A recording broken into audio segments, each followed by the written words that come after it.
Hello guys, welcome to my channel. আমি নীলাঞ্জনা। আজকে আমি আপনাদের সামনে অনবদ্য স্বাদের একটি রেসিপি শেয়ার করব, যা বাচ্চা থেকে বুড়ো সকলেই খেতে খুব ভালোবাসেন। বুঝতেই পারছেন, এখন ইলিশের মরশুম চলছে। এখন শুধু ইলিশ মাছ দেখলেই জিভে জল আসে। ইলিশ মাছের নানা রকম রেসিপির মধ্যে এটি একটি অনবদ্য রেসিপি, অনবদ্য স্বাদের রেসিপি। ইলিশ মাছের মাথা দিয়ে চাল কুমড়োর ঘন্ট।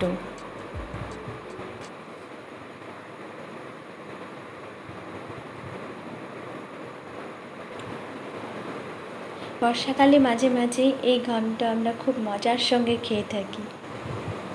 তো বন্ধুরা, অনুষ্ঠান বাড়ির স্বাদে বানানো চাল কুমড়োর এই ঘন্টটি আপনারা অবশ্যই বাড়িতে একবার ট্রাই করে দেখুন। আশা করি সকলকেই খুব ভালো লাগবে। আর যদি ভালো লেগে থাকে তাহলে আমাকে একটা লাইক শেয়ার অবশ্যই করবেন।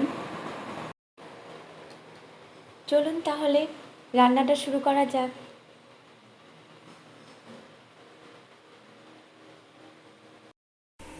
এখানে নিয়ে নিয়েছি আমি একটি মাঝারি সাইজের চাল কুমড়ো, স্লাইস করে জল ঝরিয়ে রেখেছি।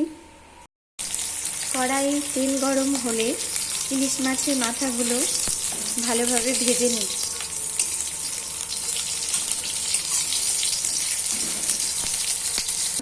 মাছের মাথাগুলি আমি একটি প্লেটে নিয়ে নিয়েছি।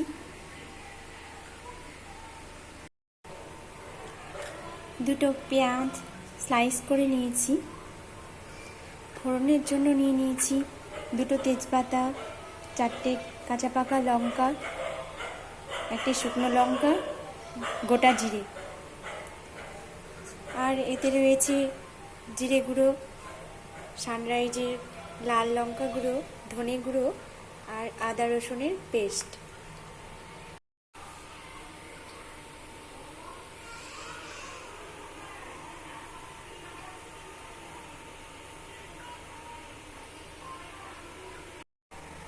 কড়াইয়ে তেল গরম হলে ফোড়নগুলি দিয়ে দেব।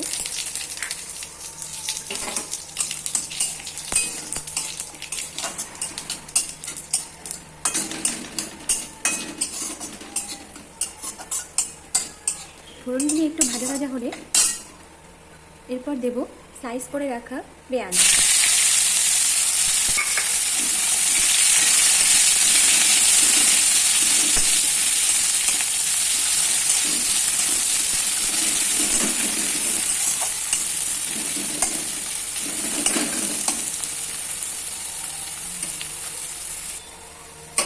পেঁয়াজটা একটু নাড়াচাড়া করে নিয়ে 2 মিনিটের জন্য ঢাকা দেব। এরপর ঢাকা তুলে নিয়ে পেঁয়াজটা লাল না হতে কিন্তু নাড়তে থাকবে। পেঁয়াজ প্রায় লাল হয়ে এসেছে।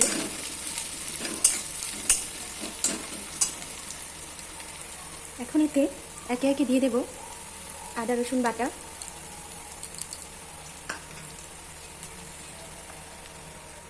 2 টিস্পুন ধনে গুঁড়ো, 2 টিস্পুন জিরে গুঁড়ো আর 1 টিস্পুন লাল লঙ্কা গুঁড়ো। সানরাইজের এই লাল লঙ্কা গুঁড়ো দেওয়ার পর একটু নাড়াচাড়া করে নেব।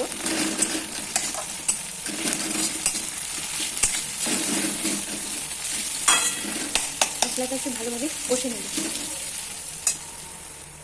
সামান্য পরিমাণে একটু জল দেব।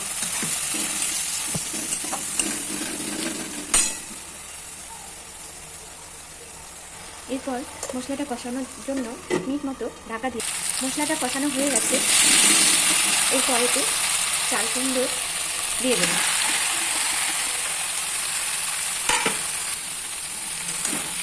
চাল কুমড়ো দেওয়ার পর একটু নাড়াচাড়া করে দেবো ভালোভাবে।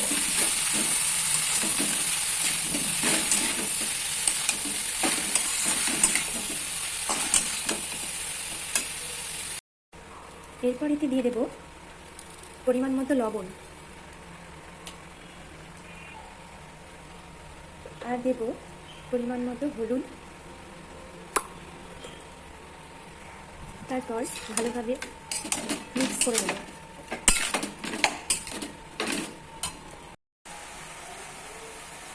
এতে সামান্য পরিমাণে চিনি অ্যাড করব।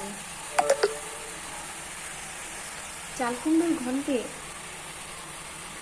সামান্য পরিমাণে চিনি দিলে এর স্বাদ কিন্তু দ্বিগুণ হয়। এরপর মাছের মাথাগুলো আমি আগে থেকে ভেঙে রেখেছিলাম, মাছের মাথাগুলো ভেঙে চাল কুমড়োয় দিয়ে দেবো, ইলিশ মাছের মাথা।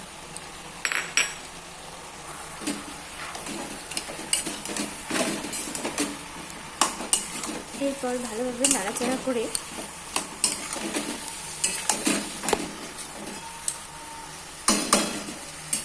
5 মিনিটের জন্য 5 থেকে 10 মিনিট ঢাকা দিয়ে দেব। আর এটি আমরা রান্না করব মিডিয়াম টু লো ফ্লেমে। দেখুন চাল কুমড়ো থেকে অনেকটা জল বেরিয়ে এসেছে।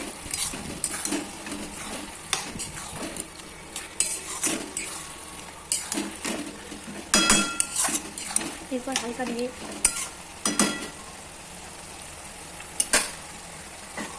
আবার 10 থেকে 10 মিনিটের মতো ঢাকা দেব। আমি যেহেতু একেবারেই জল ঝরিয়ে রেখেছিলাম, তাই আমি এতে সামান্য পরিমাণে জল অ্যাড করেছি, যাতে চাল কুমড়োটা ভালোভাবে সেদ্ধ হয়ে যায়।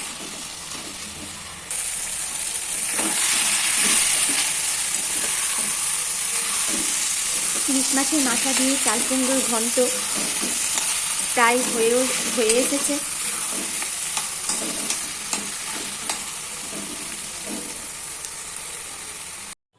এরপরেতে অ্যাড করব সানরাইজের শাহি গরম মশলা 1 টিস্পুন মতো। তারপর একটু ভালোভাবে নেড়েচেড়ে নিয়ে গ্যাসের ফ্লেম বন্ধ করে নামিয়ে নিলেই আমার চাল কুমড়োর ঘন্ট প্রায় রেডি। তাহলে বন্ধুরা, রান্নাটি কেমন লাগলো কমেন্ট করে জানান। আর আমার আরও নতুন নতুন রান্নার ভিডিওর আপডেট পাওয়ার জন্য অবশ্যই আমার চ্যানেলটিকে সাবস্ক্রাইব করে দিন আর পাশে থাকা বেল আইকনে ক্লিক করে দিন।